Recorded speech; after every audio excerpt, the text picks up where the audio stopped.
Good morning વાલા બાળકો, આજની ડિજિટલ ક્લાસમાં તમારા સૌનું સ્વાગત છે। હવે તમે આ વિષયના વિડીયોઝ એક સાથે પણ જોઈ શકશો। તેના માટે વિડીયો નીચે મારી ચેનલનું નામ છે, તો ચેનલમાં જઈ પ્લેલિસ્ટમાં જશો તો આ વિષયના વિડીયોઝ એક સાથે જોઈ શકશો।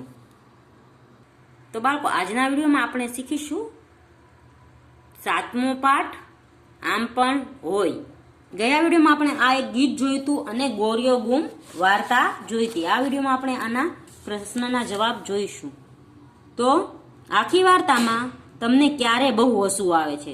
તો આખી વાર્તામાં મને તો જ્યારે ગોરીઓ છે તે રોટલાની કોપડીમાંથી મળે છે ત્યારે બહુ જ હસવું આવે છે। તમને જ્યાં હસવું આવતું હોય તે તમે લખી શકો છો। પછી છે ચાલો હસીએ, મોઢું બગાડીને હસો, જુદા જુદા પ્રાણીની ચાળા પાડીને હસો, ગાંડાની જેમ હસો, કોઈ ગલી પચી કરે તેવી રીતે હસો, તમારા પપ્પા કે મમ્મીની જેમ હસો। તો એ આપણે કરવાનું નથી। વાંચો અને હસો, કાઉન્સમાં આપેલી રીતે હસવાનું છે। ઝાડ પરથી કીડી પડી તો નીચે હાથી દબાઈ ગયો, તો કોઈ દી દબાય? આમ પણ હોય તો કે ના હોય? પછી બીજું છે, ઉડતા ઉડતા કાગડો એક આંખ બંધ કરી અડધું ઊંઘી ગયો, આવું હોય તો ન હોય? ત્રીજું છે, પતંગે દોરી છોડવા માટે ફિરકીને મિસકોલ કર્યો, તો આવું હોય? ના હોય? 4 નંબર છે, મેં તો ડબ્બામાંથી કંઈ નહીં કાઢીને પેટ ભરીને ખાધું। 5 નંબરનું છે, કીડીએ હાથીનું શર્ટ પહેરી લીધું। 6 નંબરનું છે, મચ્છરે માઇકમાં ગીત ગાયું। 7 નંબરનું છે, બળદે ખાવા માટે ઘાસનું તણખલું તોડ્યું, તો તેના ઉપર સોમાભાઈ બેઠા હતા, તો તે ખોટું હતું। આગળ છે, સોમાભાઈના બંને બળદના નવા નામ પાડો। તો અહીં કારિયો ને ગોરીઓ નામ છે, તો આપણે એના નવા નામ પાડીએ। તો હું નામ પાડું રાજુ ને કાજુ, એવી રીતે તમે કંઈક 2 ભળતા નામ પાડી શકો અને તે જવાબ લખવાનો છે। પછી છે, ગોરીઓ શોધવા માટે સોમાભાઈએ ક્યારે ક્યારે તપાસ કરી? તો ગોરીઓ શોધવા માટે સોમાભાઈ સૌથી પહેલા છે તો બાજરી વાવતી વખતે તપાસ કરી, પછી બાજરી પાકી ગઈ અને બાજરીના ડુંડા લણતા લણતા ગોરિયાની તપાસ કરી, પછી ઘંટીમાં દળી ત્યારે ગોરિયાની તપાસ કરી, રોટલા બનાવતા પહેલા બાજરીનો લોટ ચાળણીથી ચાળી જોયો ત્યારે ગોરિયાની તપાસ કરી। 3 નંબરનો પ્રશ્ન છે, છેલ્લે ગોરિયો ક્યાંથી મળ્યો? તો છેલ્લે ગોરિયો રોટલાની કોપડીમાંથી મળ્યો। ગોરિયો મળ્યો તે તમને સાચું લાગે છે કે ગપ્પુ? તો અમને ગપ્પુ લાગે છે, કારણ કે ગોરિયો છે તે કઈ રોટલાની કોપડીમાંથી ન મળે। પછી છે, ગોરિયો ક્યાંથી મળ્યો હોત તો તમને સાચું લાગત? તો ગોરિયો છે તે બીજાના ખેતરમાંથી મળ્યો હોત તો આપણને સાચું લાગત। પછી શું? પહેલા કહો પછી લખો, તો શું છે પહેલા? અહીં વાવણી પહેલા શું કરવું પડે? તો વાવણી પહેલા ખેતર ખેડવું પડે। પછી બીજો પ્રશ્ન છે, ખેડૂતે જાગીને શું જોયું? તો ખેડૂતે જાગીને જોયું કે ખેતરમાં કાળિયો જ હતો, ગોરિયો કાંઈ દેખાતો ન હતો। 3 નંબરનો છે, ગોરિયો રોટલાને બદલે ત્યાંથી મળ્યો હોત તો પણ તમને તે ગપ્પુ જ લાગ્યું હોત। તો ગોરિયો છે તે રોટલાને બદલે ઝાડ પર બેઠેલો મળ્યો હોત તો પણ આપણને ગપ્પુ જ લાગેત। પછી છે, વાર્તામાં જે સૌથી પહેલા થયું તે નંબરે પછી થયું તે બીજા નંબરે, એમ 5 વાક્યો ગોઠવવાના। તો સૌથી પહેલા શું થયું હતું આ 5 વાક્યમાંથી? તો સૌથી પહેલા સોમાભાઈએ અડધું ખેતર ખેડ્યું, એ 1 નંબર થશે। પછી ખેતરમાં બાજરી વાવી, તો 2 નંબર થશે। 2 બળદોમાંથી ગોરીઓ ગાયબ, તો 3 નંબર થશે। પછી છે, બાજરીના દાણા છૂટા પાડ્યા, 4 નંબર। બાજરીનો રોટલો તૈયાર થયો, 5 નંબર।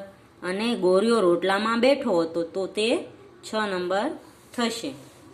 આગળ છે, ચાલો ગાઈએ ગીતડું, એ નથી કરવાનું કારણ કે આ ગીત આપણે ગાઈ લીધેલું છે।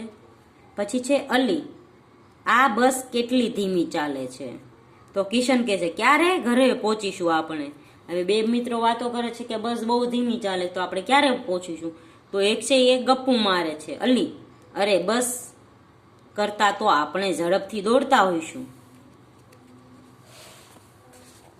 કિશન: તો પછી ચાલ ને, બસને ખિસ્સામાં મૂકી દોડતા દોડતા ઘરે પહોંચી જઈએ. એટલે અલી એમ કે છે કે આપણે તો બસ કરતા વધારે ફાસ્ટ દોડતા હશું, બસ બહુ ધીમી હાલે છે. તો તેનો મિત્ર કિશન કે ચાલ આપણે બસને ખિસ્સામાં મૂકી વયા જઈએ. અલી: પણ મારું ખિસ્સું તો ફાટલું છે. કિશન: ઓહ, તો તેમાંથી બસ નીચે પડી જશે. અલી: એક કામ કર, બસને તારા લંચ બોક્સમાં મૂકી દે. તો કિશન દાંત કાઢવા માંડે છે. આવું કઈ થાય? કોઈ દિવસ ના થાય. અહીં છે ભીમકુમારના કામ.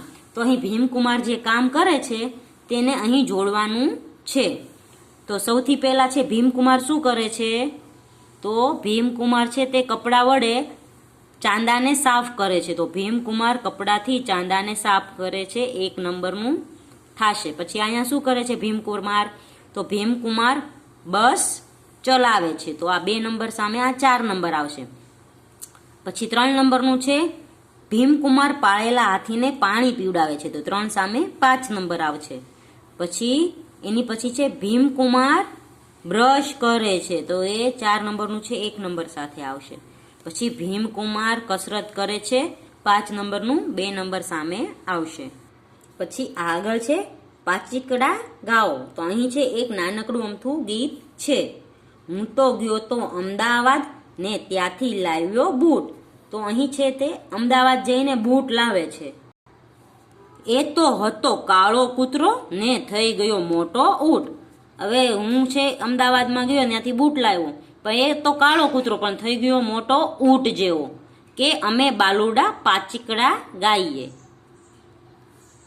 પાચીકડા એટલે નાના નાના છોકરાઓ છે તે ગીત ગાય છે. તો છોકરાઓ શું ગીત ગાય છે કે ભાઈ અમે ગયા હતા અમદાવાદ, ત્યાંથી બૂટ લાવ્યા, પણ એ તો કાળો કૂતરો હતો અને ઊંટ બની ગયો.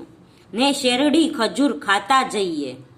ને ગીત ગાતા જાય છે ને શેરડી ખજૂર ખાતા જાય છે. એ ચૂલા ઉપર ઉંદરડી કર કર મીઠું ખાય. હવે ચૂલા ઉપર એક ઉંદરડી છે તે મીઠું ખાય છે. પૂંછડી ઝાલી પછાડીએ તો રૂપિયા ખનખન થાય. હવે બધા બાળકો એમ કહે છે કે જે ચૂલા ઉપર ઉંદરડી છે તે મીઠું ખાય છે, તેની પૂંછડી પકડીને આપણે જોરથી પછાડીએ તો તેની અંદર છે તે રૂપિયા જેવો અવાજ આવે છે. રૂપિયા જેમ ખનખન થાય છે તેમ ઉંદરડી ખનખન થાય છે. કે અમે બાલુડા પાચીકડા ગાઈએ ને શેરડી ખજૂર ખાતા જઈએ. એ ચૂલામાં ઉગ્યો આંબો ને આંબે આવ્યા બોરા.